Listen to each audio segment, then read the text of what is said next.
معزز سامعین و ناظرین، شیخ محترم نے اپنی گفتگو کی شروعات ہمیشہ کے طریقے سے اس بات سے کی کہ اللہ رب العالمین کے ہمارے پر بے شمار نعمتیں ہیں، بے شمار احسانات ہیں۔ انسان اللہ تعالیٰ کی نعمتوں اور احسانات کو گن نہیں سکتا ہے۔ ان احسانات میں سب سے عظیم احسان اور سب سے عظیم نعمت دین اسلام کی ہے، دین توحید کی ہے، سنت کی ہے، جو اللہ رب العالمین نے اپنے فضل خاص سے ہم سب کو عطا فرمایا۔ انسان کی زندگی میں کبھی کبھی ایسا ہو جاتا ہے کہ انسان کسی تکلیف اور پریشانی میں مبتلا ہو جاتا ہے، یہ اللہ تعالیٰ کی طرف سے آزمائش ہوتی ہے، اور جو اشرار لوگ ہیں، برے لوگ ہیں، فاسق و فاجر لوگ ہیں، ان کی طرف سے بھی چیز ہو سکتی ہے۔ لہذا ایسی صورت میں ہم کو کیا کرنا چاہیے؟ ایسی صورت میں ہم کو اللہ رب العالمین سے دعا کرنی چاہیے اور صبر کرنا چاہیے، اور جو جائز طریقہ ہے اس طریقے کو انسان کو اپنانا چاہیے۔ انسان کی زندگی میں جیسے کبھی کوئی تکلیف آ گئی، کوئی پریشانی آ گئی، یا کسی انسان پر جادو کر دیا گیا، تو ایسی صورت میں انسان کو کیا کرنا چاہیے؟ ایسی صورت میں انسان کو اس جادو کو توڑنے کے لیے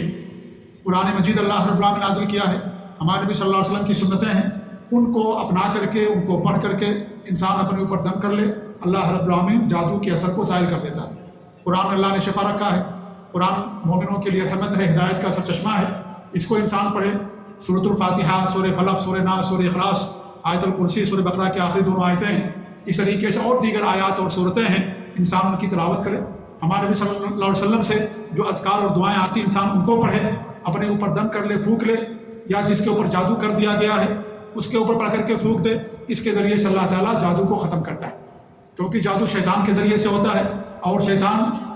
کے کان سے جب اللہ تعالیٰ کا کلام، نبی کی حدیثیں ٹکراتی ہیں تو شیطان اس آدمی سے نکل جاتا ہے، بھاگ جاتا ہے، اور جادو ختم ہو جاتا ہے۔ تو اللہ رب العالمین نے اس کا علاج یہ رکھا ہے۔ اس کا علاج یہ نہیں ہے کہ انسان جادوگروں کے پاس جائے، کاہنوں کے پاس جائے، اور جو شعبدہ باز ہیں ان کے پاس جائے اور جا کر کے ان سے جادو توڑوائے۔ ایسا کرنا شریعت کے اندر حرام ہے۔ اس سے پہلے کے درس میں ہم پڑھ چکے ہیں کہ اگر کوئی آدمی جادو کے علاج کے لیے یا ایسے ہی کسی جادوگر کے پاس جاتا ہے تو 40 دن تک اس کی نماز اللہ تعالیٰ قبول نہیں کرتا، اور اگر اس کی بات کی تصدیق کرتا ہے، جادوگروں کی باتوں کی تصدیق کرتا ہے اور کہتا ہے کہ وہ جو کچھ کہتے ہیں وہ صحیح ہے، اور ان کی تصدیق کرتا ہے، تو وہ دین محمد کا انکار کر دیتا ہے، نبی اکرم صلی اللہ علیہ وسلم کی شریعت کا انکار کر دیتا ہے، کیونکہ جادو سیکھنا سکھانا کفر ہے، جادوگر کے پاس جانا حرام ہے، ناجائز ہے، اور جو دین اللہ رب العالمین نے اپنے نبی کو دیا، دین توحید ہے، دین سنت ہے، لہذا ایسے لوگوں کے پاس جانا حرام ہوتا ہے۔ اس سے پہلے آپ لوگ پڑھ چکے ہیں۔ تو آج کا جو باب ہمارا ہے وہ باب یہ ہے کہ اگر انسان کے ساتھ کوئی ایسا معاملہ پیش آ جائے تو وہ جو شرعی اسالیب ہیں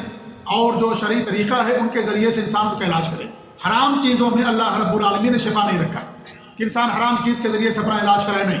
اور ایسے لوگوں کے پاس جانا شریعت کے اندر حرام ہے، ناجائز ہے، نماز قبول نہیں ہوتی ہے، شریعت محمدیہ کا انکار ہو جاتا ہے، اور حدیث کے اندر منع کیا گیا ہے، لہذا اس میں اللہ رب العالمین نے ہمارے لیے شفا نہیں رکھا ہے۔ شفا کن چیزوں میں ہے جو چیزیں اللہ رب العالمین نے ہمارے لیے حلال کی۔ ساتھ ہی ساتھ ہمارا عقیدہ یہ ہو کہ شفا دینے والا اللہ رب العالمین، یہ چیزیں صرف شفا کا ذریعہ اور سبب ہیں، یہ اصل نہیں ہے، اصل اللہ رب العالمین کی ذات ہے۔ شفا دینے والا اللہ رب العالمین، دوائیں ذریعہ ہے صرف شفا کے لیے، شافی نہیں، شافی اللہ رب العالمین۔ اس لیے کبھی کبھی ہم دوا کھاتے ہیں، اس دوا کے ذریعے سے ہم کو شفا نہیں ملتی ہے، انسان کسی اور دوا کو استعمال کرتا ہے، کسی اور ڈاکٹر کے پاس جاتا ہے، کوئی اور علاج کرتا ہے، تو اللہ رب العالمین نے دواؤں کو ذریعہ بنایا ہے۔ دوائیں شافی نہیں ہے، شافی اللہ رب العالمین کی ذات۔ اللہ پر توکل ہو، اللہ پر بھروسہ ہو، اللہ رب العالمین پر اعتماد ہو کہ وہ شفا دینے والا، وہ شافی ہے۔ یہ ساری چیزیں صرف ذرائع ہیں، اسباب ہیں، یہ اصل نہیں ہے۔ یہ اللہ تعالیٰ اگر ان سے شفا چھین لے گا تو شفا نہیں ملے گی ہم کو اور آپ کو اس دوا کے ذریعے۔ انسان شادی کرتا ہے، اولاد نہیں ہوتی، میاں بیوی ملتے ہیں، اللہ نے اولاد نہیں لکھی، نہیں اس کو اولاد ملی،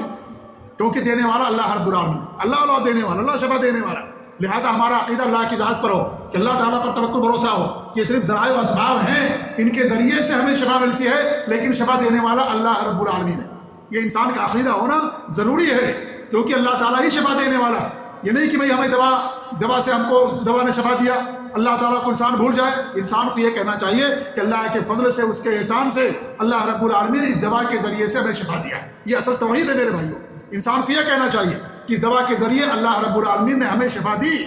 یہ انسان کہے۔ اللہ پر توکل اور انسان کا اللہ رب العالمین پر اعتماد ہونا چاہیے۔ اور ہو سکتا ہے انسان کے ساتھ، ہمارے نبی کے ساتھ جادو کیا گیا، ہمارے نبی کو کھانے میں زہر دیا گیا،